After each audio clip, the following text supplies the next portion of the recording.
We are back, everybody. Remix. We are here, and we are now streaming on all platforms. Failure is not an option for THORChain. That's how we roll, you guys. We are only winners here. Success is the only metric that we pursue. We do not tolerate half-assery in THORChain. Let me tell you, everybody. All right, you guys, let's get this introduction going, and we got a lot to talk about with Unstoppable Wallet, integrating RUNE. Woohoo! Let's go. All right, you guys, for those who have not heard, THORChain is the world's leading Bitcoin DEX. You can swap 13 different blockchains across 41 different pools without using bridges or wrap tokens. Check it out at swap.thorchain.org, swap.thorchain.org. Anyone in the world can use THORChain, you guys. There's no account to open, no KYC required, and privacy is a human right. THORChain has two tokens, RUNE and TCY. The fees for swapping on THORChain are paid in RUNE, and that's where the yield comes from. The fees are deducted from swaps, so you don't need to own RUNE to trade on THORChain, you guys. Currently, 10% of protocol's fee goes to TCY token holders. Remember to stake the TCY tokens in order to collect this yield. There are no block rewards on THORChain. The protocol's fees are real money paid by real users. The RUNE token is deflationary as 5% of fees are burned as well. Guys, THORChain is more than just a DEX. It is a programmable layer 1 with the ability to create smart contracts and apps. This app layer is being developed by RUJI. And if you need help with THORChain in general, please, guys, join the THORChain Telegram group. Link for those are on thorchain.org. And on thorchain.org, you can join our email list. It's the best way to stay up to date with THORChain. Always remember, you guys, this podcast is for information, educational purposes only and does not constitute financial investment or legal advice. The THORChain community does not endorse or condone illicit activity of any kind whatsoever. We freaking hate criminals, you guys. And if anyone has any comments today, please feel free to come up and talk. We're going to give Ibek some time to promote what's going on, but this is an open stage, guys. You know how we roll here. And with that out of the way, let's get this party started. Kenton, my man, do you have any update for us on the marketing side before we transition to Ibek here? Not really. I saw, is it Hippocampus had a post under the, I just briefly glanced at it, and I think it's actually a lot of stuff I've been wanting to address in a separate article. I've had kind of stewing in my brain for a couple months now. So yeah, I think I'll answer most of your questions. I'll have to read your post more clearly, more thoughtfully. Yeah, just to remind everyone, again, what Denny said, guys, if you want to come up and speak, ask a question, you have any comments, by all means, please use that link. It's one thing I kind of miss with doing the spaces on Twitter is we don't get anyone coming up anymore. And so I hope everyone understands that this isn't, we want people to come up and be engaged. And you don't have to have your camera on. Right, you can have your camera off and just have your voice, but at least give us some time here with Ibek before you come up. What else? Oh, I think we're streaming to LinkedIn, and I think I got it to work. So, and then the reason we're a bit late, we had to get YouTube to work. So I think we're on all platforms now. So sorry for the hassle, guys. But yeah. Sorry, I'm kind of all over the place. With marketing, not much. Ibek and I had a good chat the other day about the front end, about swap.thorchain. We got to figure out. Actually, I have to talk to you, Ibek, about this afterwards. If you got Sam Yap in the chat root, I'm having trouble getting him in there. But getting the chat root as a help pop-up chatbot for tickets, host support tickets, and then. We're working on adding some new wallets and referral links. So when we start going to KOLs and stuff like that, we have some way to track the people are actually using the links from those people coming to THORChain. I believe that was one of the things in Hippo's tweet. And I've just been putting it off because I haven't been ready for KOLs yet. So wouldn't mind getting a few more wallets up there first, and then get these affiliate links done. But Ibek and I literally just talked about that the other day to prioritize it, and then eventually, hopefully, with those affiliate links, instead of just tracking, we can actually do now the ADR 29s pass with the referral fees. Maybe we start adding referral fees to these links, right, for approved people or whatever you want to call them. I don't think we can just arbitrarily hand out referral links, like the fee kickback, to just anybody, because then it could be abused. I think it has to be permissioned. At least when I walk through it and I game theory it out, I think has to be permissioned. But it's one of those things too. Maybe in practice, we'll start kind of getting a feel for what works and doesn't. But I believe, like, Amazon became huge because of referral links, and apparently same with Binance. In my understanding, that's how Binance got big back in the days. They just all kinds of influencers and KOLs pumping their referral links. So I'd love to have something similar for THORChain, where we can, turn all these, content creators and KOLs into salesmen for us. So I don't know how it's going to work. We got to we have to approve the referral fee on each individual link, each individual KOL. I don't know. This is why we talk, guys. We put our brains together and we hash out ideas and make things possible in reality, right? So, but yeah, that's what we're working on here next with STO and Ibek's team. But we're not here to talk about STO. We're here to talk about Unstoppable Wallet. So maybe before I kick it over to you, Ibek, I'll just kind of remind the community. Unstoppable Wallet, you guys integrated THORChain, I want to say it was just after the Bybit hack. And we did a podcast back then to meet you, get introduced, welcome you to the ecosystem. And then I went out to, I was running my mouth how we need our own front end, looking for devs to do it. And you guys put your hat in the ring. And so that's ended up hiring you guys to build swap.thorchain.org. And then over this past year, we've been working together doing that. But it was, you guys have, before that, you have Unstoppable Wallet. That's like one of your main or core businesses. And so that's what we're here to talk about, is Unstoppable. Maybe, Ibek, just before we get into it, maybe let's pretend like some people don't know you or Unstoppable. You can give us a bit more of a background, like this is the first time hearing you.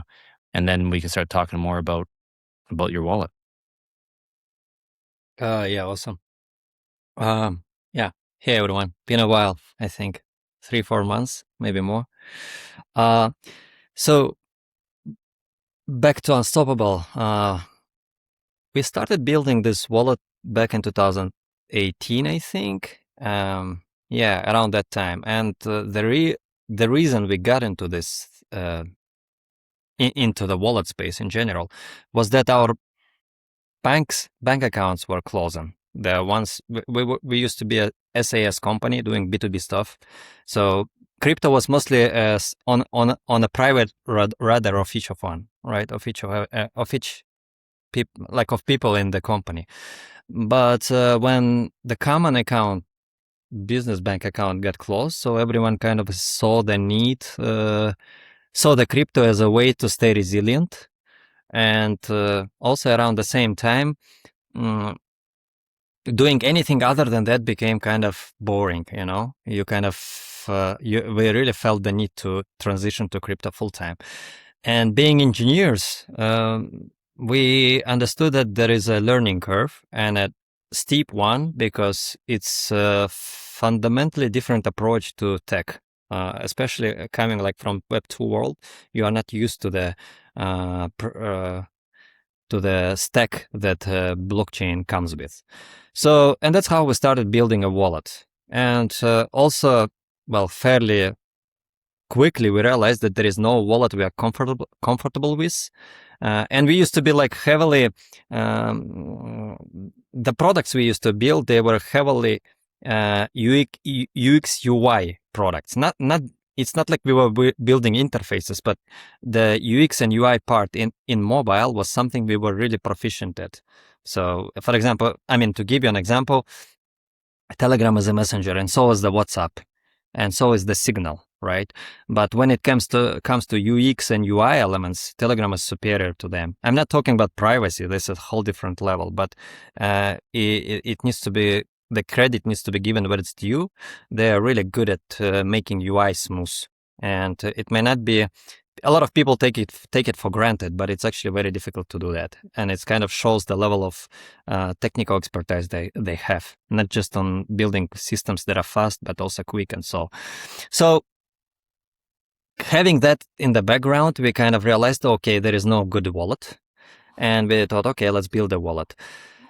And that's how Unstoppable started. And the first maybe 3 or 4 years, we were heavily in the building phase, because like a lot of things had to be built, foundational things, and that's when we built one of the very first Bitcoin Swift libraries, Bitcoin Kotlin libraries, and so on. And maybe in 2022, 23, when the DeFi stuff started, that's when we were like getting a bit more comfortable with smart contracts. So we were building things not just for the wallet, but things some small distributed teams may need, as well as us as well, that are powered by smart contracts. Because when you have like people throughout the world which know each other, trust each other as well, but also if there is money involved, right, you need to build like systems which would allow them to to kind of to stay organized and to share profits, or to pay each other, right?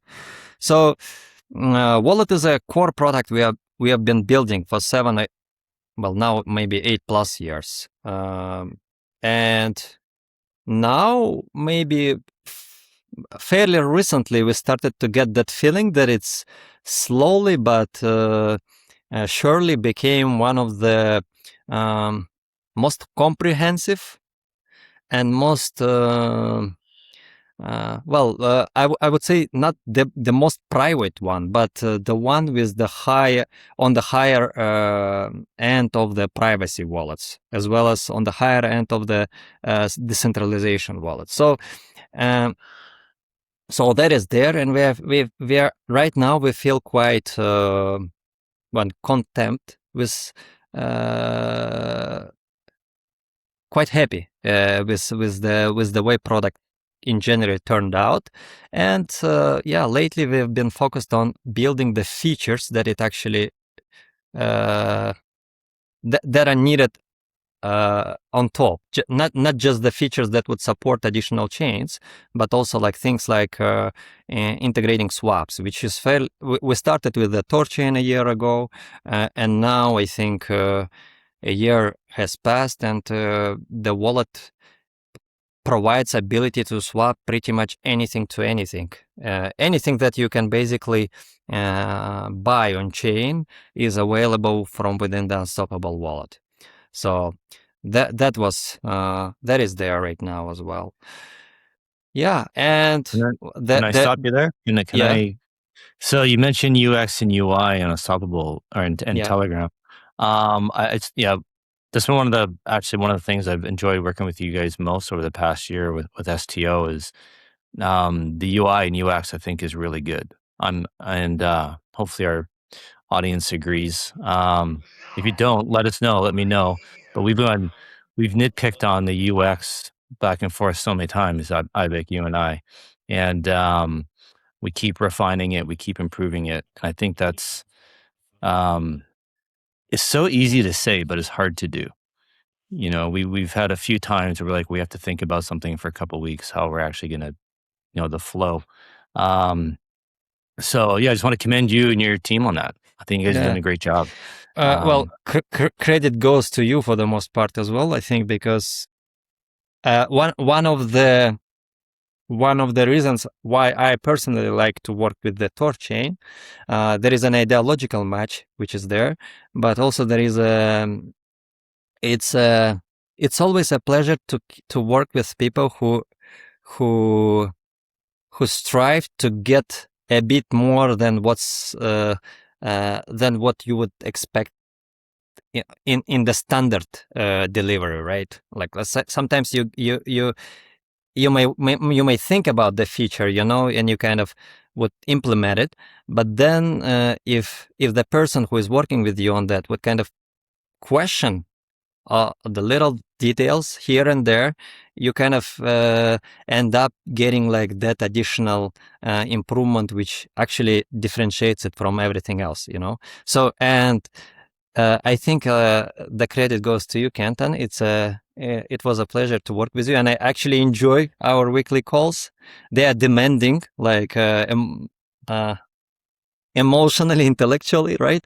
But it's a learning call. So, and usually I'm quite happy with the things that we that turn out as a result. So Yeah, I think that's where we yeah. get along, because I think both of us, whatever we come up with, it's self-evident that that's kind of like the best scenario, best solution. We both tend to agree. So something else you mentioned about Unstoppable Wallet is that it isn't the most private, but it's one of the most. And I thought that was actually pretty honest of you to say that, because I know how much privacy, how important it is to you. So you're being intellectually honest. Appreciate it even more. Why wouldn't, like, what separates, like, if you guys are close and one of the top privacy wallets, maybe you're not the top, what is that little small thing holding you back? And why haven't you changed that? It's a trade-off between user experience and privacy, you know. If you really push like for things to be really, really private, and by really, really private, I'm thinking about the level of privacy where you would be pretty sure, you know, that not even some not even with someone with really good experience and reach can kind of figure out where you're connecting from and stuff like that. So in that case, you will end up with the product which is unusable. Basically, like coins will take a while to sync, and people they don't see that part, right? They just like read somewhere that okay, you need like really private wallet, and at the same time, you know, they would complain if you like if when they open a wallet, it takes a couple of minutes to sync, right? Which is not that much, especially when it comes to the blockchain. It's a couple of minutes, but yeah. So there is a trade-off. So we try to keep a balance. So where we feel that it's sufficiently private, even for some of us who are fairly privacy demanding, you know. But at the same time, we do disclose.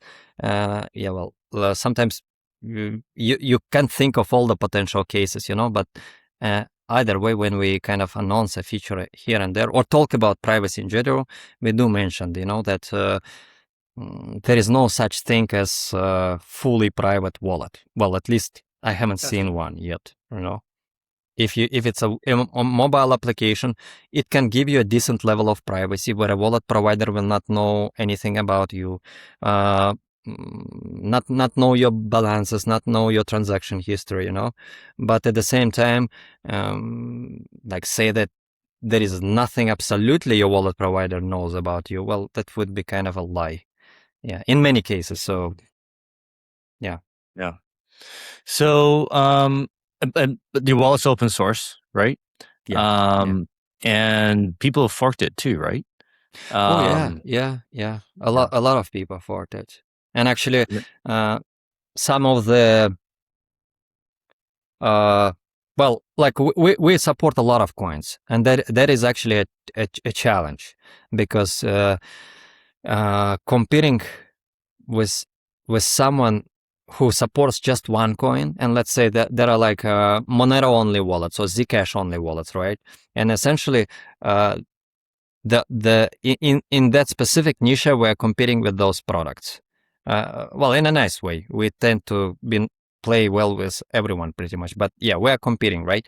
So, and it becomes significantly more difficult for us to compete with them, because that specific one coin is just one part of the puzzle in our end, and for them it's the whole product, right? So but we built our architecture in a way, and that's why it took us like a few years at the beginning, that although we do support many chains and many coins, for the wallet it doesn't matter whether it's Bitcoin or Ethereum. It's like same object, right, or same instance. So, and that keeps complexity manageable. So that's why we can iterate fast without breaking the wallet or making it slower to work.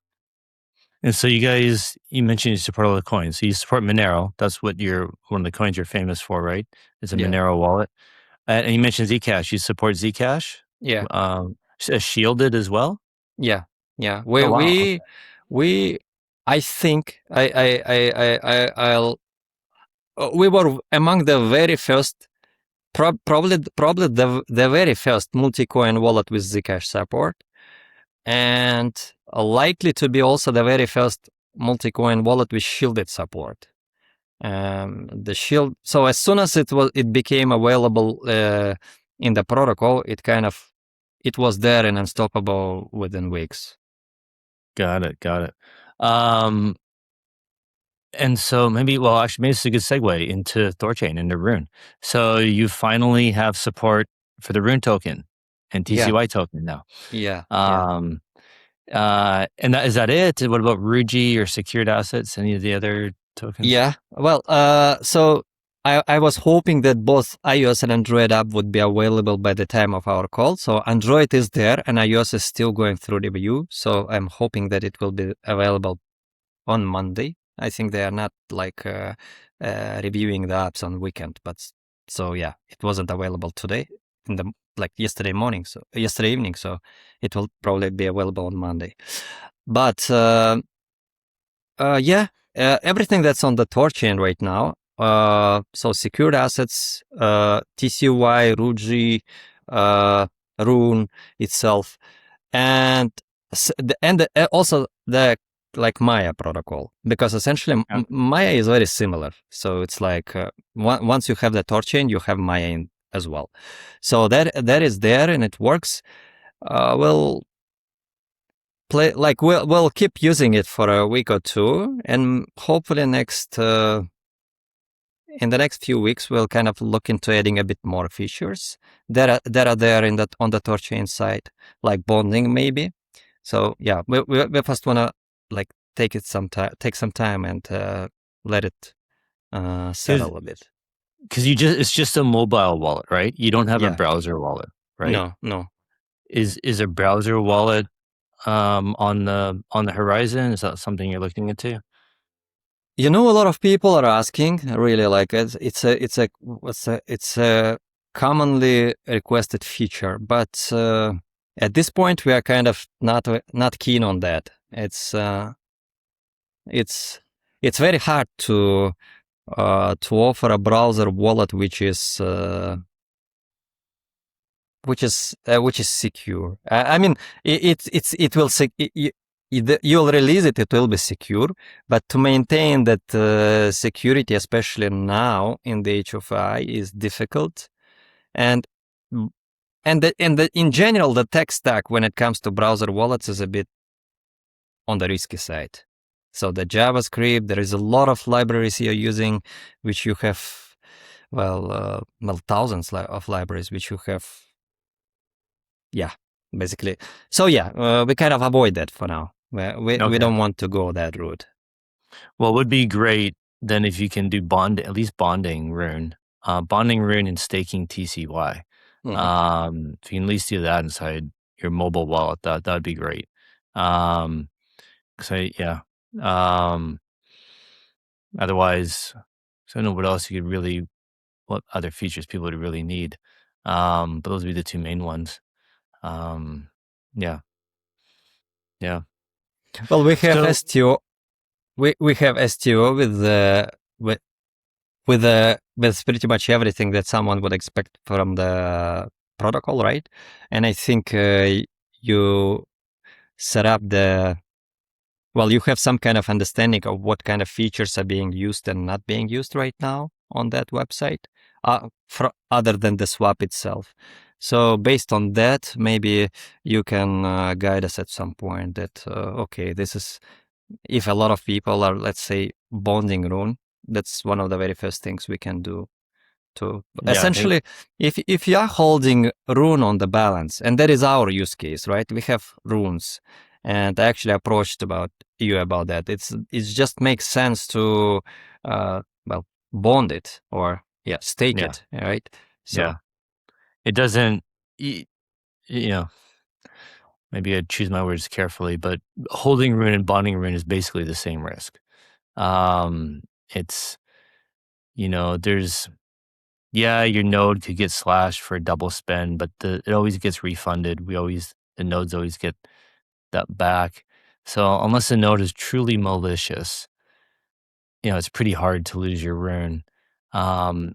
And if you do happen to be on a node that is malicious and that node's RUNE gets slashed, it's more likely to affect the entire network, and the RUNE price tanks with everything else, right? So, and actually, another way to think about it is your RUNE bonded to a node, it's stuck on the node, and you can't move it until the node turns out. So, like, if your wallet gets compromised while your RUNE is bonded to the node, your RUNE is actually safe.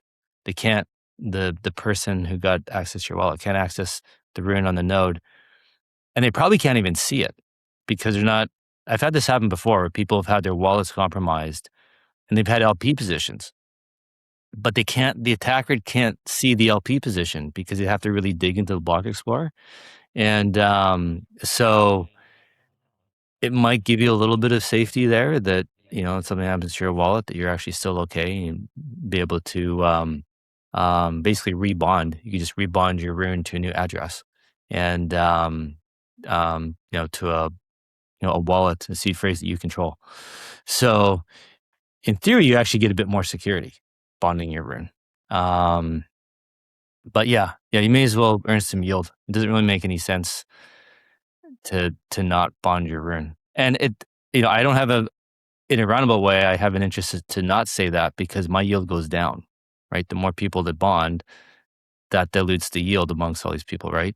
So, but the spirit of the network, the more RUNE we have bonded, the better. So if you can get bonding in the phone app, that'd be great, man. That would really help for sure. And it's the same with staking TCY, right? Doesn't make any sense to just sit on TCY. You should stake it and earn the yield. So I guess unless you're trading it, maybe if you're actively trading it, maybe if you're doing something like that, but yeah. Yeah, but you don't have to have it locked up. You can just stake it, unstake it real quick, then trade. And so I think it's unlike RUNE where it's bonded, you have to wait for a churn out. TCY has that advantage for sure. Yeah. Well, Ibek, was it hard to add THORChain to my protocol? Like, did it take a long time, or was it just a matter of you guys just kind of sitting down and focusing on it, getting it done? Yeah, it was actually easier than we thought. I mean, the reason I kept a bit postponing it because, well, we are a fairly small thing, like when you compare to other larger wallets. So, and it's something we kind of do we add the coin like after we really get a lot of people asking for it, and when I talked to you a few times, and at some point I just realized that actually there are not that many wallets there in the THORChain ecosystem, and that's where kind of it was kind of one of those things that you would think, wait, I haven't thought about it earlier, So well, it was quick. I would say like 2-3 weeks full time. So, and it was, there another week of testing. And not like, let's say like adding Monero or Zcash. Those two were like a big ones. But I think integrating THORChain is something easy. I mean, I would place it on an easy side rather than like difficult. So that's a good to know. It's good to know because like for us to get full functionality in Ledger, they want to charge us like $150,000 a year. And I was actually, here's a marketing update. I forgot about this. So yesterday I was talking to Randy. We're going over the admin dashboard there with all the everyone's requested an API key, and we had some spam, so we're cleaning that up. But we've had now I forget 39 people request the API key. We've handed out, and we're talking about it. How do we get more wallets to integrate THORChain, how to get the API key out there, blah, blah, blah. And I brought up to him, like, I hope Randy, I'm like, oh, Randy, I hope you're also trying to get RUNE, the token, supported in these wallets. Because we actually really don't have, like you said, Ibek, there's not that many wallets that actually support the RUNE token. And that could be a way to get talking to some of these wallets, is because a lot of them want us to pay, right, to have your token listed in there. And so if we approach them as, hey, we want to get our token listed, maybe we'll pay for it. Hopefully that opens the door to the conversation. We get in that way, talk about getting the RUNE and TCY tokens listed, and then we can, backdoor the API, getting THORChain integrated into the wallet. So, yeah, I went over that with Randy yesterday. So hopefully he'll kind of maybe try that angle, and then so maybe we can kill two birds with one stone. We can start seeing RUNE in more wallets and getting THORChain integrated in those wallets too. So, but yeah, there's only a handful of wallets that really support, and that's just RUNE, let alone TCY or RUJI or secured assets. It's even fewer. So, yeah. Well, now that we have added it and open sourced our libraries, so it means that any mobile first wallet will have it will be a lot more easier for them than it was for us. So it will be even like a couple of days of work maybe. Oh, that's great. I didn't even think of that. That's amazing, Ibek. Well, if you don't mind, I'm gonna use it. I'm gonna tell Randy. They are open, and in fact, I like next week we'll be announcing those too, along with the RUNE support. So inviting people to fork them and just clone them into their projects. Great. And that's actually self-serving for you because you own RUNE, right? So if more wallets support RUNE, more people buy RUNE, drives the price up. So we are RUNE holders too. So yeah. That's awesome, man. That's great. I love your open source approach, and being willing and happy for people to fork it and copy it. That's pretty cool. Yeah, it's oh yeah, I was going to mention that, and I think I got carried away. So one of the forks of Unstoppable is a Monero only wallet. So I think these guys, they are called Monero One wallet. I think so. And it's one of those forks what I personally like the product. Well, I am subjective towards our own product, right? So I'll always push it. But looking at the fork, and sometimes you see where people do, they outdo things that they do a lot more than you have done, right? So they took your library and built on top of it some really cool things. So the Monero One is such wallet, and we have there is a Pcash wallet, which is I think another privacy focused wallet. It also does a lot of things, and the cool thing that we are in touch with the Pcash wallet specifically, and sometimes they'll do a thing or like have an improvement on our own code, and they will actually message us about it, saying that, okay, guys, there is that thing in your code which does this or that. We thought that the other way can be better, and we're like, oh, cool. So we, and being open source, our project, and there we can instantly like pull their code into our work. So that's kind of cool. So yeah, open source rocks. Yeah, open source is, I think, the way to go in general. Yeah, that's great. Yeah, you can actually copy from each other. And just the only disadvantage, so now, if like few years ago you could say, okay, I'm open source and everyone, and it was like kind of a cool badge to have, now, like, if you're open source, it means that all of those AI libraries, all of those AI agents are scanning your code continuously to find bugs, so which was a bit unsettling at first, but then that's a reality of the space we are in. So you kind of have to accept it. Let's get into that, because it came up on the Thursday podcast with Chad, and there's been some chatter in the THORChain Discord about, we have the TSS library closed source right now since the hack, and forgive me, actually, maybe I don't know, Denny, if you know, I can't remember what the devs are waiting for before we open source it. But there's been talk about keeping it closed source, like for good, or at least for the next year or two or something. And because the attack, before open source used to be, safe and trusted, all kind of stuff. But now with AI and unlimited resources, it's like maybe that makes us more vulnerable. And the closed source stuff is actually safer. So I'm curious what your thoughts are on that, like in general, and then maybe specific to THORChain. Do you think THORChain should keep the TSS library closed source for the time being, or should we stick to we get open source is open source. We got to, no matter what, stay open. Yeah.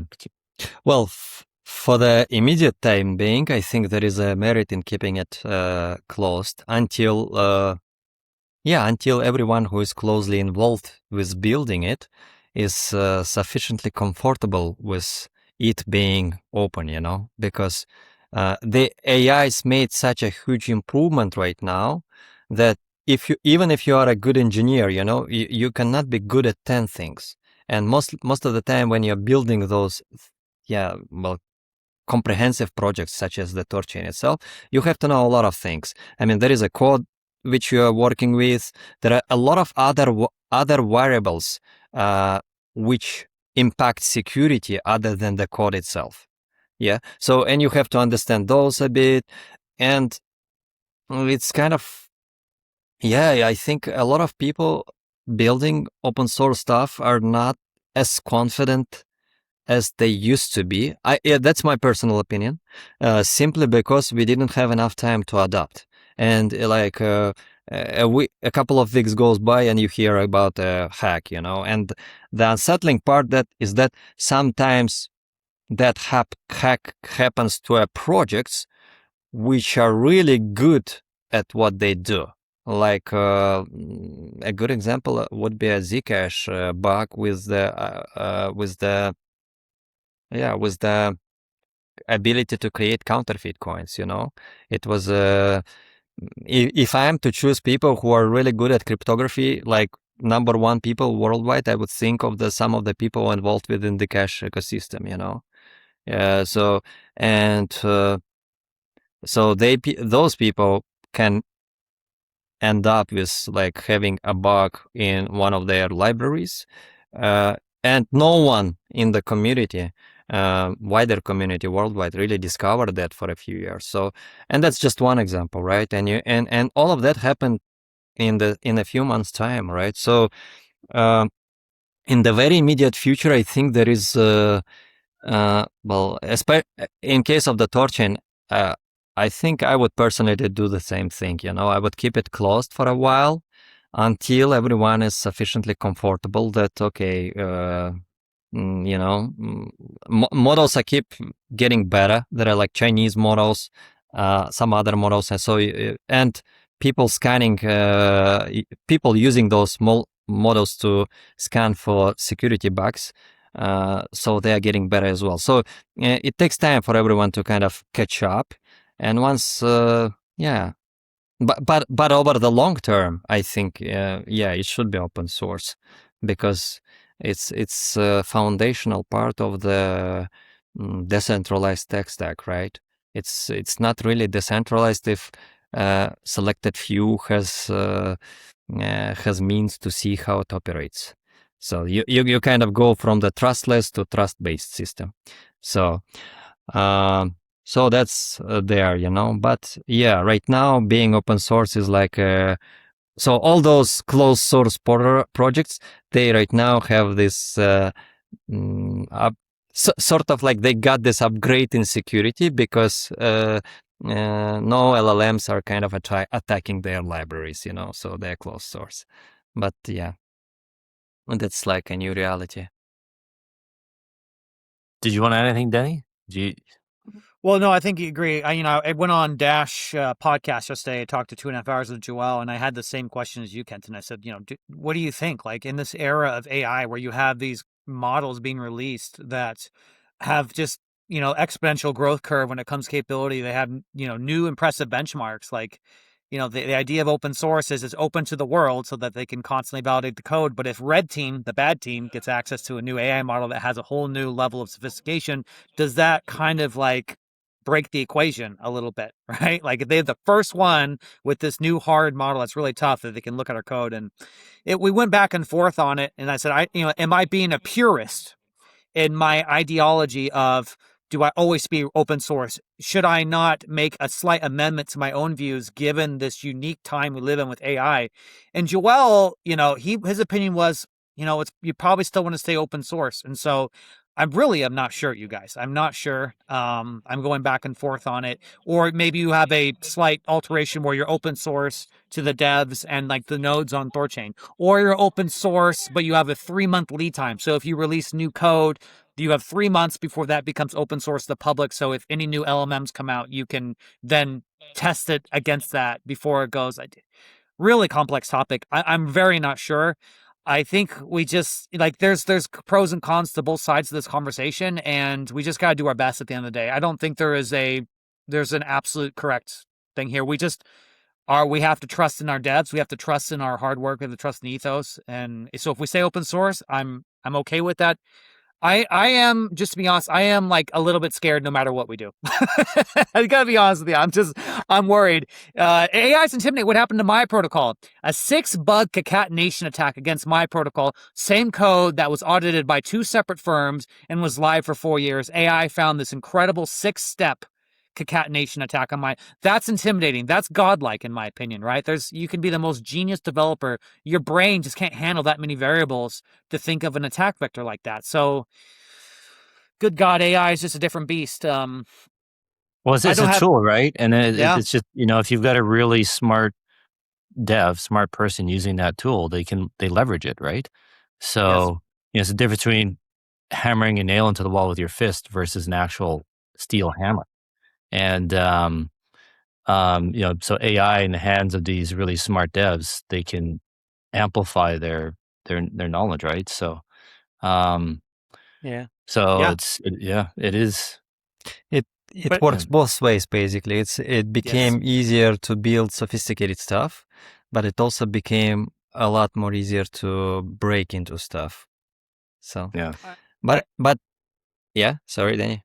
Well, I was going to say, I think what is happening, this is why I'm excited. I'm going to assume THORChain is going to survive. I'm going to assume that, because that's how I think. I don't really care so much about defeat. It's not worth in my mind worrying about it as much as I can. Just focus on the positive, focus on what's really cool about AI is it's going to, because I believe THORChain's first principles are so strong, having our own exogenous pools, our own, like pool is so powerful. Like I know solvers and market makers, like it can be a more efficient model, but having that decentralized permissionless liquidity, I think is just a winning aspect that THORChain has and Maya protocol.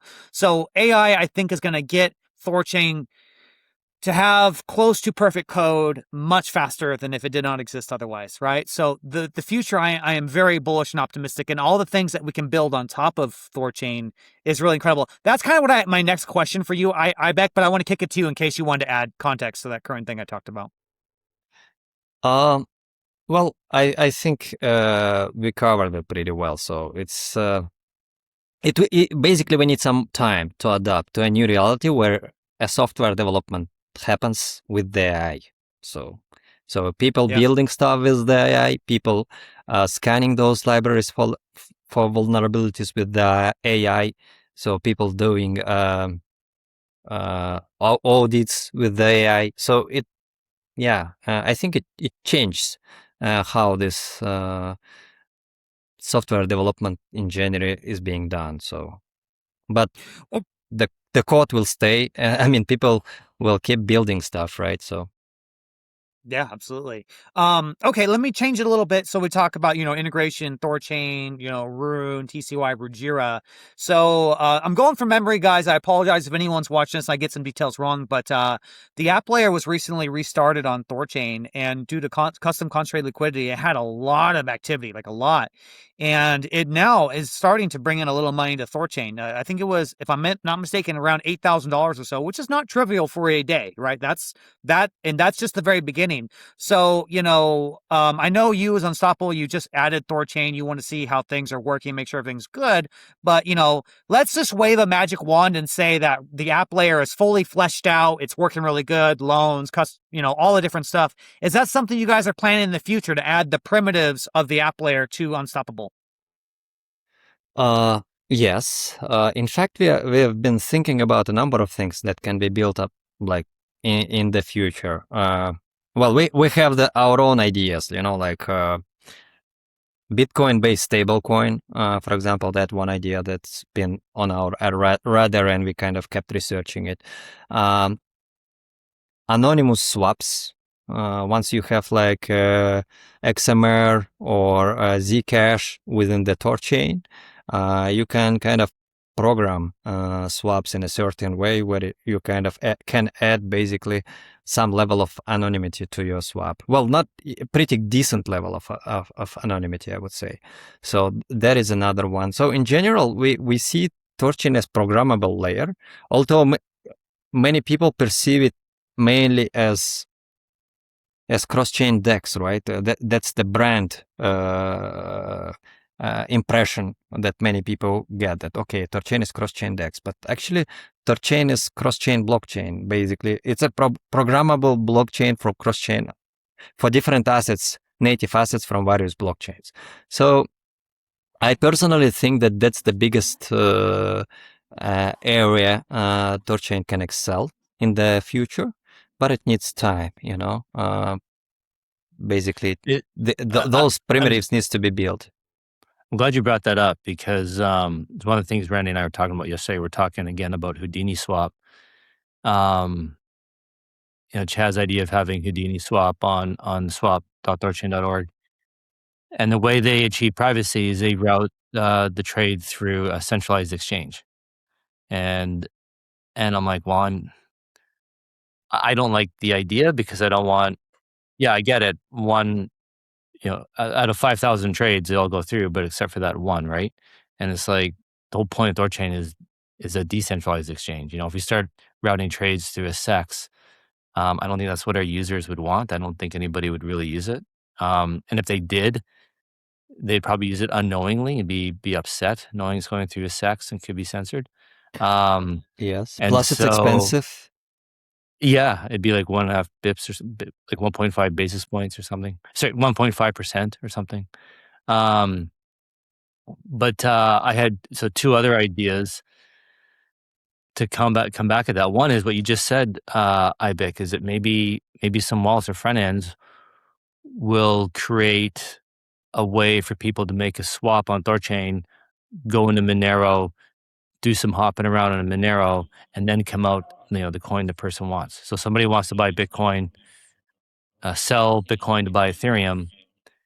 You could swap into Monero and have some moves around Monero that eventually comes back to Ethereum, and that sends that to the user. But that Ethereum and Monero is kind of basically separated, right? You've cut the tracks, or at least done a good job of maybe it isn't like perfect. Somebody could actually trace it, but the barista at Starbucks isn't going to be like, making that connection. So the fact that you just said that, you guys are thinking about it, is great, because maybe that's something we implement on swap.thorchain.org. And it'd be great if other wallets, other interfaces are thinking about the same thing. So I think there'll be a genuine use case for that. Yeah, I personally think that once there is support for the XMR, and later, as far as I know, you guys have on the roadmap Zcash, so that would kind of open up a lot of possibilities. I mean, you can essentially build what Houdini does on the THORChain itself, which is decentralized, which has but works on the same principle, where you kind of keep a privacy coin as a bridge between two assets. So the person goes into one coin, and then goes out in another coin, but goes in and goes out in a way so that it's not possible to match those transactions for someone who is monitoring both of those blockchains. Like, let's say you spend Bitcoin to buy ETH. If you see like someone sending like $1,000 worth of Bitcoin into THORChain and like within 10 minutes getting out with there is a transaction of $1,000 worth of ETH, very likely these two addresses are related, right? But if you do some kind of, well, there are lots of ways to kind of to improve that logic here. So, and I think Near protocol is right now doing that, specifically that with confidential swaps. So, I mean, they're changing the logic that would prevent someone from connecting asset in to asset out. But if you put a privacy coin in the middle, it would not just prevent someone from matching those trades, it would even make it close to impossible to find those mathematically if you kind of do the right things there, you know. You have to use the right, what a cold card screw up, the right entropy. You have to have the right enough entropy for the randomness. Yeah, you need randomness basically. So it's not easy to assume that this outgoing transaction is related to that incoming one, right? No? Yeah. And you mentioned Near. I don't know for sure, but I'd bet you guys both $100 that there's a backdoor on their privacy. I'd be surprised. Near is a I mean, it's kind of not. I think they are incomparable to THORChain. I mean, it's permissioned, right? You kind of there is a level of permission.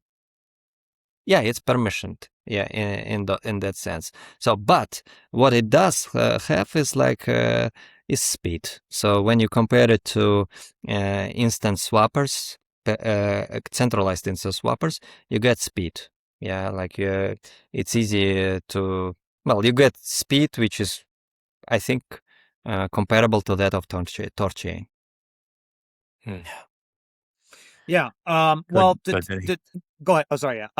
So, okay, Ibek, we talked earlier about, you added RUNE, THORChain, and you found it relatively easy compared to other things. You're open sourcing your thing. I'm curious, do you have any recommendations for THORChain in any way you can think of? Like, what can THORChain do better? As someone Unstoppable, you have a wallet of THORChain. Like, do you have any recommendations or thoughts of anything we can improve? Like, criticize THORChain if you can think of anything. Well, I constantly say those things to Kenton, and I think that's why our relationship kind of evolves, because we are quite open in the things we think about it. Our projects. So I think THORChain needs to, STO specifically, I think needs to integrate more DEXs, more solutions that would allow someone to get the asset which is not supported by the THORChain itself. That is one thing. Secondly, once you have those, you can also do things like multi-hop swaps. So let's say THORChain is not able to swap like BTC to SPX stock, right? There is a tokenized asset on THORChain, which on Solana, which represents some kind of stock, like, well, Apple stock, Amazon stock. But maybe someone can use BTC to buy that, and the way that swap would take place, BTC would be swapped to Solana first, and Solana then would be swapped to that stock. And that would involve two protocols, two different swaps.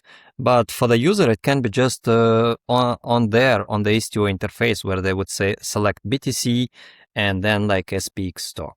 If they do it now, and well, now they will not be able even to do it. They will not be able even to find that SPX token among the available tokens. But let's say we added some other DEXs which support those, and that would be, let's say, Jupiter DEX and the Solana ecosystem. So, but if someone selects BTC and the tokenized asset, normally we would show no quotes, because there is no single DEX that can settle from BTC to that stock. But if we connect two DEXs and let people do the one transaction, but actually it will be two transactions. So, well, there is some kind of UX things for the most part. People would in some cases would have to sign transaction 2 times, but yeah, those are UX issues. But essentially we would be solving I think it's like, you are entering a coffee shop, and instead of seeing just like espresso, you get a whole range of things, and sometimes you end up buying things you didn't even think about. So, and I think everyone wins. So that is one thing I was, for example, pushing for the THORChain, because essentially we are all competing for the volume, right? And if we can get that volume on our interface, keep those fees, use those fees for a lot of things. I think Kenton has lots of ideas that can, like those people promote affiliates or KOLs promoting STO, right? So you have to pay them from somewhere, right? And that, for example, would create a good revenue stream. But at the same time, yeah, it should be done carefully and with the understanding that integration should be on par with the experience people expect from the STO. If they come to the STO interface and swap something and later see that the transaction is frozen, well, you don't want that, right? But yeah, but basically there are DEXs, and with tokenized stocks and real world assets, we are going into the area where people can actually buy pretty much anything right now on chain. Like the things that you used to buy from your Robinhood app or your broker app right now becoming available on the on the chain, and you can buy it from there. You can buy it privately. You can also, for some people, it's also a means to buy it privately, basically. Sell it privately, and you can do it on the weekend. I can add some more color to this. Did you have a question or comment, Denny? No, go ahead, Kenton. Go ahead. So maybe I'll give some history for everybody, just in case they don't know. But so originally, when I basically hired Ibek and his team, the plan was to build an aggregator for THORChain for the front end, and then and use that to sell THORChain into wallets, right? So instead of just integrating THORChain, you get our aggregator, you get all these other tokens, and you get redundancy. It'd be THORChain first. THORChain's always prioritized. If it's not offered, if the token is not offered on THORChain, we'll go to Maya protocol. If it's not offered there, then we go anywhere else, including Chainflip or Near. And you guys are building that. We built it, and it went live in end of November. And that was part of the reason STO in general was a bit like featureless. It was still a bit clunky in those first couple months because the effort was going into building this aggregator. So we had to have the back end done first before we built everything else on top of it. And then I created some drama within the ecosystem, and so it would hurt some other of our partners' revenue, basically. And so, because of politics, the aggregator was turned off. That those features were turned off. That it was just going to be THORChain and Maya. That's it, nothing else. And and part of the method to the madness was that the THORChain and Maya routes would be free, but we would charge a fee on all the other routes. And that fee is what would help pay for the aggregator, pay for the front end, and support it. Because right now the treasury is just paying out of pocket to pay Ibek's team to build and manage the front end and aggregator. So right now, like Randy is out selling the THORChain API, the THORChain aggregator is just THORChain and Maya. That's it, right? And so not only is it better for the user on STO, it's like, wow, I can do everything here. I don't need to go anywhere else. It's a much better user experience. When Randy's going to these wallets to integrate THORChain, it's not just THORChain. We're giving them our aggregator. And look at how great it is, how you can access all these different DEXs, and we have redundancy. If THORChain is ever down, we do route through our competition, because we have to think about what does the wallet want, right? The wallet wants uptime. They don't want their customers, if they're telling their customers that they can swap Bitcoin and they're down sometimes because THORChain is down, they're going to go look for alternatives on their own, right? They're going to go look for backups on their own. We may as well bring the backup to them on our terms, right? And so we can at least, instead of them just looking for lowest price or having to integrate all these different APIs, we can bring them one API. Yes, THORChain is first, but we also don't charge a fee for THORChain. And maybe that helps us get us in, get established, and then we're much stickier. It's hard, because what happens now is these wallets have other integrations, and they're like, but we don't need any more. Why do we need THORChain? Like, it's not, it's going to be a material difference on our end, right? So, like, I don't want to create any kind of, I'm not trying to be arm wavy or anything like that, but I do feel in some ways we're behind, because we should have been the first ones doing this 4 years ago. And so, but late is better than never. And so I have been bugging Chad about it, and Randy, like, we got to turn on this aggregator. We got to get going with it, and really add value to our swap interface and our API. And so the aggregator that Ibek talks about in Unstoppable Wallet is the exact same one on swap.thorchain.org. It just has everything turned off. And this was, so if the treasury gives us the okay, Ibek can basically just go turn everything on our aggregator, right? And so right, and so we did, all the heavy lifting was done in the past. It should be much easier now going forward to implement this. And then maybe your double swap thing there, Ibek, maybe that requires a bit of work. But I want to do it. I think it's a no-brainer.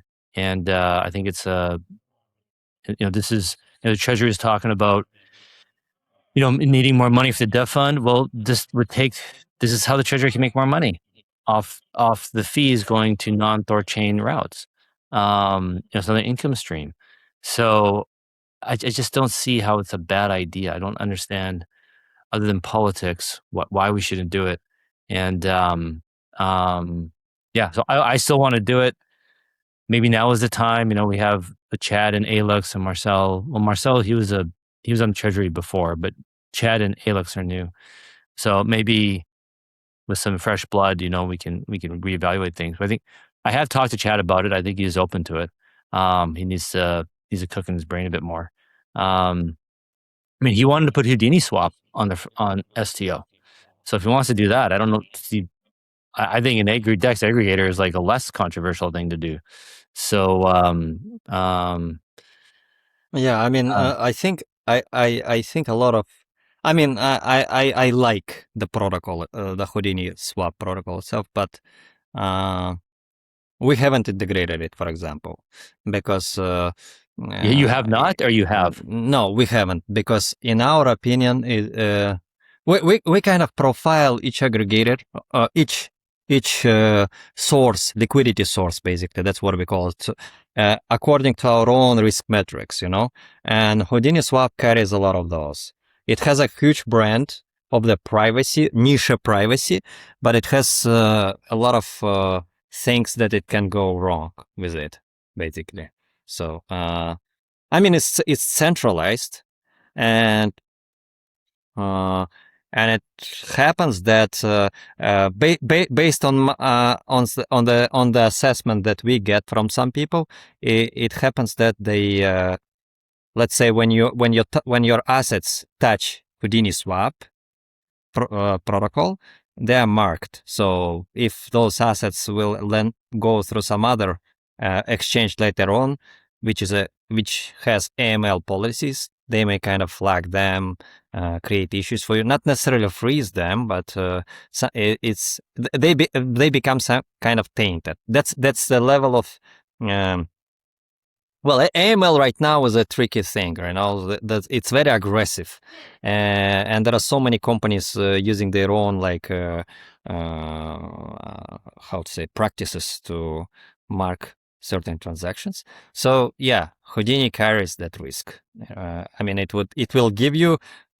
will serve some people who need strong privacy, but at the same time, it may create issues for those who do not even intend to use Houdini, but simply will do so because the interface will swap through the Houdini. I didn't even think of that. I just assumed the issue just be Houdini itself, their centralized partners. I didn't even think of that. You could have like tainted fund, tainted crypto, and go somewhere else to another exchange, and then it becomes an issue. That makes it even a bit worse. Now you got two reasons to get screwed. Yeah. Well, yeah. I mean, especially when you are building an aggregator, there are lots of things like that. Especially when you are working with different protocols, and yeah, a lots of things to take into account, and that is the reason we kind of kept postponing Houdini, but at the and also the price factor. It's fairly expensive. So if you add your own markup on top of the fee they ask, then it becomes like a lot. Yeah, and yeah. So you mentioned the double swap thing on the aggregator. So you do not have that functionality right now, like in Unstoppable Wallet. You can't do a double swap on the aggregator. Like we would have to add that. No. Yeah, it's I think it was fairly completed, but then it it was not published recently, and I think I don't remember what was there, but something was kind of there was some kind of issue, maybe one of those recent hacks, so it kind of stayed. I mean, it's postponed, but yeah, we just need to finish and roll it out. Is it like we talking like just a couple like weeks of work type thing? Yeah. I mean, it was there in testing phase. Yeah. So we were actually already working on the UI side of things, but then we got distracted, and basically it's staying there. When you add another layer of complexity, you also increase the chance of something breaking. Oh yeah, yeah. That's a major issue in general, So not just with the wallet, but the aggregation itself. And that I'm quite conservative, especially when we are like talking about different things when it comes to STO. Usually, if something has means to introduce security issues, I would be away against that feature, even if it means like it will make things easier or like faster for people. Because complexity means a lot more bugs usually. So that is the reality. But do you think the risk is actually not too bad then? Like the risk is worth the reward for doing the double swap? Like, yeah, there's going to be some stuck transactions here and there, but it should be relatively fine. It should go pretty smooth. I think the main risk with the double swap is that edge case, other edge cases, Okay, what happens if like lots of edge cases, like tracking transactions. How do you? I mean, people usually, that one of the main issues with swaps in general, people like swap and then they expect to see the assets right away, and we show them like 10 minutes or 15 minutes. And in most cases, that's okay. But sometimes the assets do not arrive right away and they start panicking and writing to you, So with the double swaps, a lot of those cases are introduced. So you have to think about all those edge cases, one swap can go through but not the other one. Or maybe, if you, mostly it's like one swap going through and not the other one. So then there is a case of, you see one rate at the beginning, but then by the time both of those swaps settle, the rate can change. So how to handle those? So it may happen that one swap actually took place, but because of the slippage differences by the time we do the second swap, you no longer can settle this trade. So you kind of have to decide, okay, what do? You kind of give that give the person intermediary coin or what. So and those are not security issues in this specific case. Those are UX issues. So you kind of have to think about all those edge cases. And that's the main reason it didn't go through. The actual logic for executing two swaps is there. The logic for tracking transactions is there. But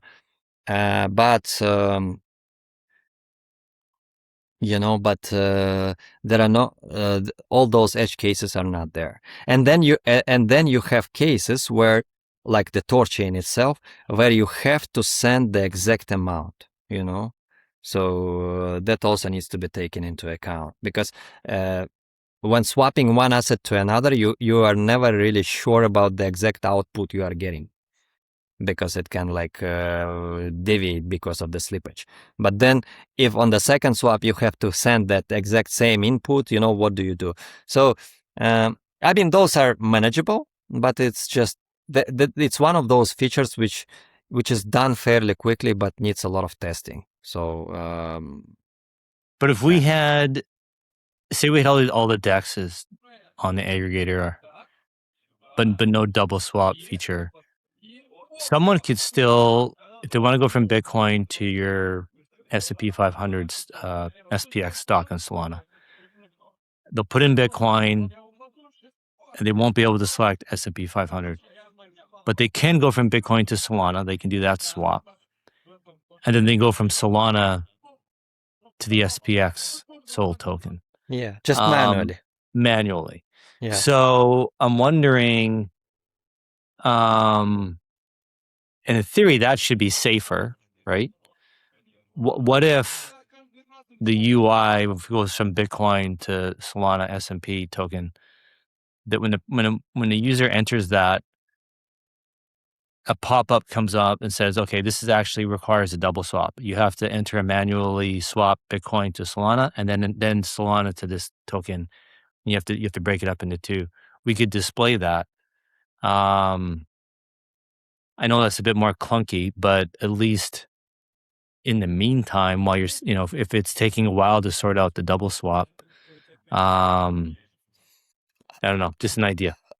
It's if let's say we get a go ahead from the THORChain governance, let me call it, then we would do it in steps, right? First we introduce other DEXs, right? We see, and then we'll experiment with the double swaps in those areas where we know all edge cases, because every coin is a bit different and every DEX is a bit different. So we kind of narrow it down to some specific ones. So, and slowly with time we'll expand to cover it more and more until most cases are covered. Yeah. So so we could start with some maybe more popular routes that we think would be good on the double swap, and make sure those are going good, and slowly add the others. So that maybe on the others, we can have my pop-up idea. So we can tell the user, you can swap from this token to that token, but you're gonna have to enter two separate orders, and we'll just explain to them. In fact, that's how we wanted to roll it out in Unstoppable first, with the pop-up, as you mentioned, because it's like, it gives you an opportunity to offer that feature right away, but work on automation with time, But people will read that information and say, okay, I'll just do the two swaps. Okay, I understand that. Yeah, exactly. I think they'd be much more likely to stay and do that on your interface versus going and looking for another platform to do the double swap. It'd take more time for them to go somewhere else than to just stay on the platform and do the double swap. So, or do the manual double swap. All right. Well, you're still working on that for Unstoppable Wallet, right? And so, yeah, hopefully I can make some progress with Chad and the Treasury and get this approved for STO. Yeah. Wish me luck, guys. Kenton, we got good luck, sir. Thanks. We got a comment here for you, or for all of us. Denny, Kenton, and Ibek, I really enjoyed this conversation. So far, this is the best Unstoppable Wallet live. Thanks, Coke. There was another conversation point, Ibek. Is Unstoppable considering some sort of token now or in the future? Separate token related to Unstoppable. You know, I mean, a year ago or so ago, we kind of launched this Telegram application, mini app, which was like educational app. It kind of people play a game, and as they progress with the game, they basically learn about crypto. They learn about Bitcoin, about privacy, about EVMs, about swaps, and things kind of, because people are kind of, it's really hard for someone to onboard into crypto right now because of all those new things, right? Well, not new things, but foundational things. So, and with that mini app, with that educational app, we kind of thought, okay, we'll create leaderboard for people for going through the game. And as they progress through the leaderboard, as they progress through the game and answer questions, they earn points. So we thought in the future, we will use those points for some kind of airdrop when we launch a token. But yeah, it's the plan.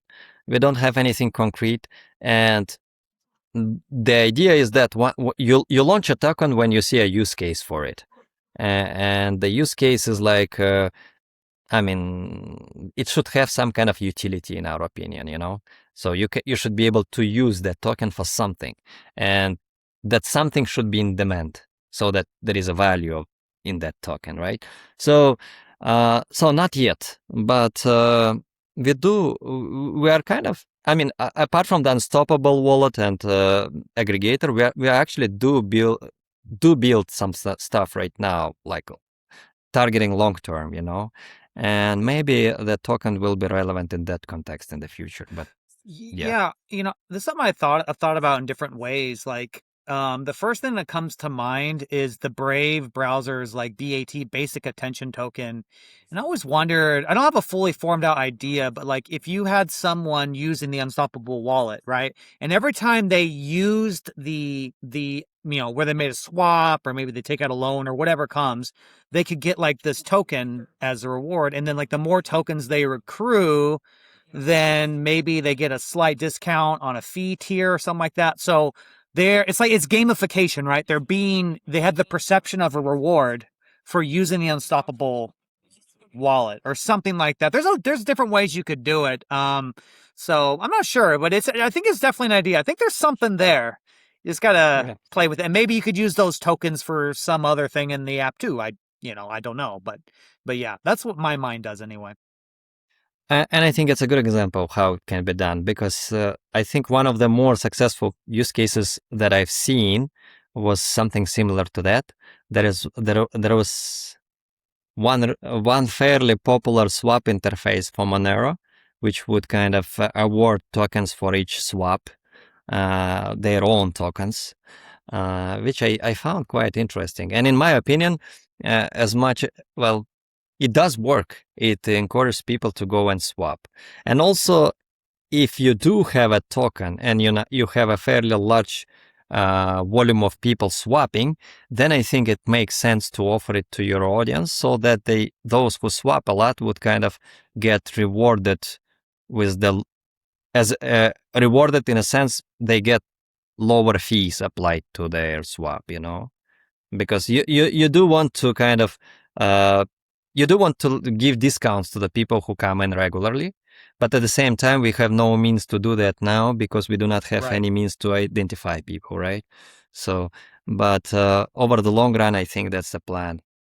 Like loyalty, you need to think of a mechanism to reward loyalty, right? Yeah. Like there's all these gimmicky things like, you know, there's like in my country, you have a card for if you buy lots of groceries, say at a convenience store like Safeway or Smith's, you know, you get points, and then those points you can use to get gas, a discount on your gas for your vehicle or something. Like, this is already exists in the real world. And just looking at chat, some people are like, no token, no token. The way I think of it is, if this is a token that's just like, it doesn't even have to have a supply cap. If you just give it to someone, if they use your thing, like, it's just, they don't have to buy it. They just get it. They get that, what's the word? They get that serotonin dump in their brain, the happiness, like, ooh, I got something for free. You know what I mean? It's like when you buy a house, like the simple tricks, like real estate, you sell a house, right? And you give them an apple pie. Right, the apple pie costs $10. They spent $300,000, but they still get that little serotonin, like, ooh, I got something, right? Like, that's how simple humans are. So I don't know. There's something there. You know what I mean? Yeah. Yeah. Indeed. You know, it does work. Yeah. Yeah. Guys, did you have any questions for Ibek? I'm seeing a lot of interesting chatter here. You know, Coke, go to bed. I like that. Get out of here, Coke. We don't like you. I'm just kidding. He's Coke's dad? Is his dad? You're a wizard, Justin. That's his dad? Yeah, it's Papa. Papa Coke. Yeah. Well, this is really great. Ibek, is there something that we haven't talked about, something that you want to bring up that's unique to Unstoppable, or anything whatsoever? We like to ask that question just in case that we haven't thought of something. So, the floor is yours, man.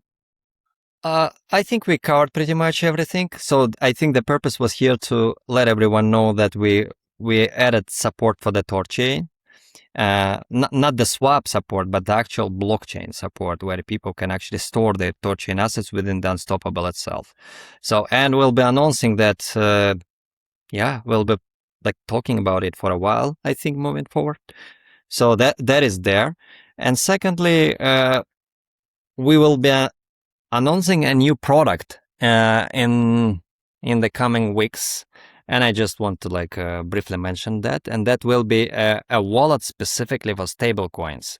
And since we started building wallet close to 9 years ago right now, and there are lots of things happened in the wallet space which kind of made things simpler for people. And if we are to start building a new wallet today, we would kind of do things a bit differently from start. So, and we thought it's a good, so stablecoins basically used by a lot of people, and the audience of this that is using stablecoins usually is not necessarily crypto friendly. So we built a wallet which is still keeps the custody for the user, but at the same time abstracts a lot of blockchain related stuff like mnemonic phrases, gas payments, account recoveries. People are used to things that they can recover account if they forgot a password, right? So all of those things will be available in one simple app, which is specifically for stablecoins. So, and that will be announced as well in the near future. That's interesting, Ibek. I didn't know that. So I actually have a few questions for you about that.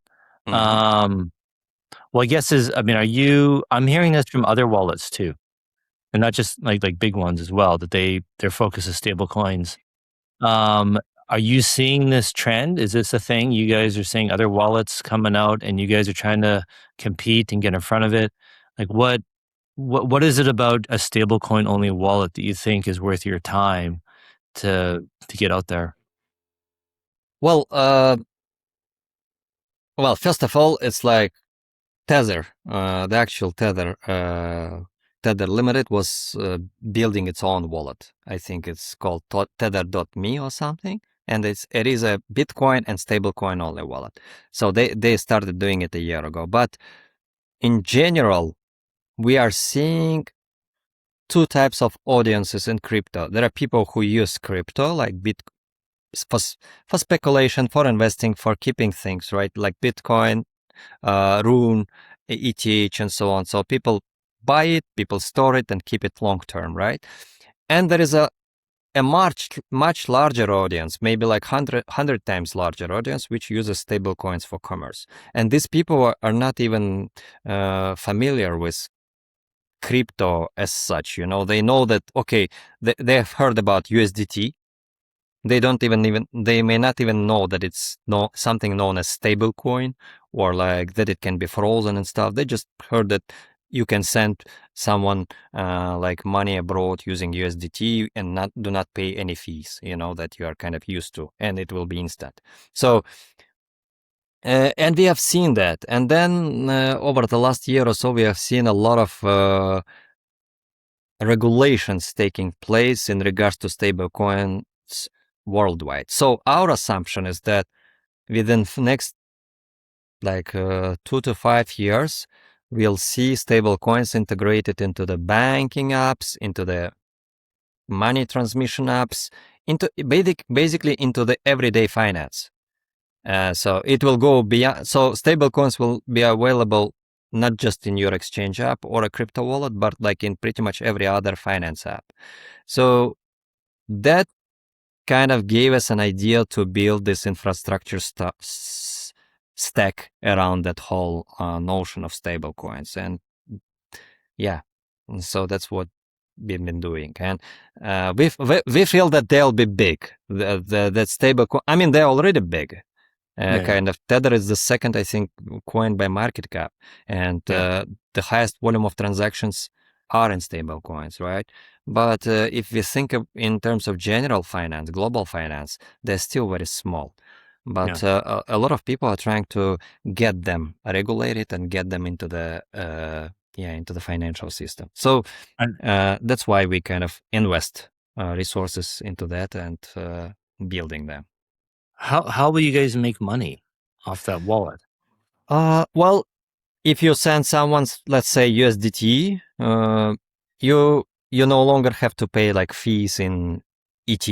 You pay in USDT, and a small portion of that comes to us. That's one. And secondly, I'll give you an example. Let's say you have a stable coin and you want to fund it. Well, one way to fund it would be to send USDTs there, but you can also take Bitcoin, send it to your deposit Bitcoin into a stable coin, but what essentially we'll be doing, we'll be swapping it through the THORChain and depositing USDTs there. Yeah. Okay. Yeah. So, and the fees from that will be something we can take as well. Right. Got it. Because I couldn't agree more. Like I think stable coins are the gateway drug for crypto. I think 10 years from now, everyone in the world will be using stable coins. It'll just, like you said, whether you know it or not, Ibek, people will be using. They might just see US dollar on their app, but what's backing it is a stable coin. I think that's inevitable. And I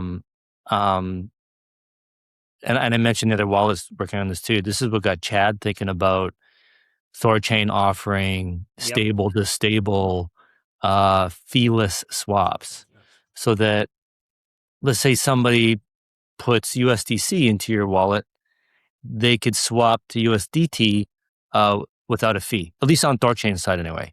The wallet, you can add a fee if you want, but from the wallet's point of view, it would be feeless on THORChain. And we're pretty excited to get to do that. And I don't know how Chad wants to do it so it doesn't cost. I thought it was gonna be a loss leader, like we would actually have a small cost to do that on THORChain. But I think he said he figured out a way to do it so there is no cost to THORChain. And so if he's right and it works, it'll be really interesting to see how that helps us THORChain get adoption. And so I'm curious to ask you, would you see value in that, having the Feeless stable to stable swaps on THORChain? Would that add value to your wallet? Yeah, definitely. Because I mean, there are in general the cross-chain swaps for stables is fairly limited right now. I mean, there are some protocols, but they by no means are feeless. So if you can like do something like that, I think it would have a lot of demand. Cool. I just made a note for myself. I'm gonna let Randy and Chad know. Maybe you guys are the our pilot for this, to get first integration to do the stable to stable in a wallet. When do you think that wallet's going to be done? I really thought that I have told you about that, but I'm kind of sorry right now that Maybe I you didn't. did, but I forget. Yeah, Sorry, yeah, man. yeah. I get So, so much going on. it is actually right now in the test flights testing phase. So basically, we are testing it internally with the people, friends, people we know. So I'll just send you an invite, and you can also play around with it and tell me what you think. Okay, but are we talking like in the next couple months? No, This could be live? Yeah. I think it. I mean, we were supposed to take it live about a week ago, but then, I kind of told the guys, okay, let's, do a bit more, like, okay, work on it a bit more because we change UX a lot. So, but it's actually, it's ready. It's ready. Okay, cool. Hopefully I'll talk to Chad and Randy about it. It'd be great to get it into your guys' wallet. And then I guess it'll take time for people to know and download it and use it. Or do you think you've got a good audience that will start using it right away? Yeah, to be honest, I don't know. I mean, it's one thing to build it, right? And even harder to actually get people to use it. So we'll probably like promote it to our audience first and see like how they perceive it in general. But you know what's the value it kind of has. One of the growth one of the ways we feel it can grow are the local stable coins, because there are many regions that we currently know about which pilot their own stable coin. And when you have that, you can essentially have an app which keeps USDT as well as your own stable coin and lets you pay for things locally. You kind of go scan QR codes and pay with your own stable coin. And that's actually what we are testing right now. We have friends who have licenses in various parts of the world for money transmission licenses. So, and in those places where there are QR payments, we are right now testing stablecoin to QR payments, and those actually pretty cool. I was able to test them in a few places, and it's really it's a kind of new feeling, to pay using my stablecoin for the item in the shop, but at the same time I'm using an uncustodial service. So right until the moment I pay, I own that stable coin and no one else. So, and the fees are fairly low. We are talking about maybe, 0.1%. So these are mostly like local fees for the money transmission. So will merchants be able to use your wallet as a point of sale? There are like lots of regulations in that space. So in some places we found out that you cannot do that because laws prohibit you from doing that. So, we are not like experts in regulations in general, right? So, we kind of right now we are just like building, experimenting, because about a year ago or so, we were thinking about integrating crypto cards so that people can use crypto on their balance to spend those. But later we realized that there is no sure way to integrate that solution. One day you are there, and next day your card provider can turn you off. And that's what really pivoted us to building a wallet which is not lets you Unstoppable. use. Well, Unstoppable is a crypto native wallet. It's building a wallet that is unstoppable. I was making a pun. Yeah. So, building a wallet for people who transact in stables, but would go beyond the crypto itself. If you the way you can not just send stables to someone, but idea is to let people pay for things, and also in the long term, we want you to be able to send your stable coins on the balance to someone's bank account if it's like a USDT bank account, USD bank account. So, but those things are heavily regulated right now, and there is no easy way to integrate it, like just like going signing up somewhere and getting an API, so you actually it's basically gated ecosystems and very fragmented ecosystems where they geographically fragmented. So basically we're experimenting for the most part, trying not to break any laws, but at the same time offer people a products that keeps the gatekeepers out and the middleman out. Yeah. Nice. I love it, man. Go ahead, Denny. Well, I just love what he's saying. Dude, Ibek, this has been awesome. Looks like the sun is starting to set where you're at. That's funny.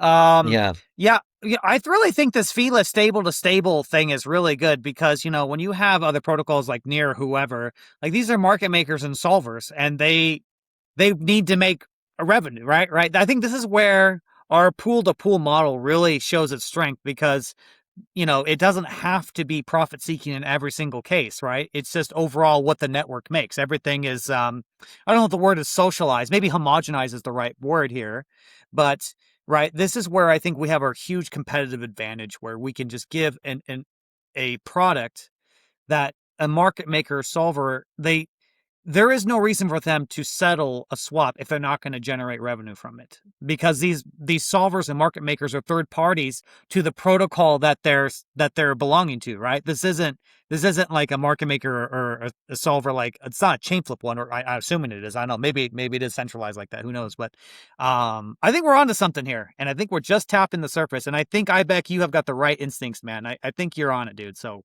well done. Thank you. Yeah, I hope so. Awesome. Is there, I guess, anything else that you wanted to bring up or talk about that we haven't got into? All good on my end. Thank you for having me, and it's always a pleasure to talk to you guys.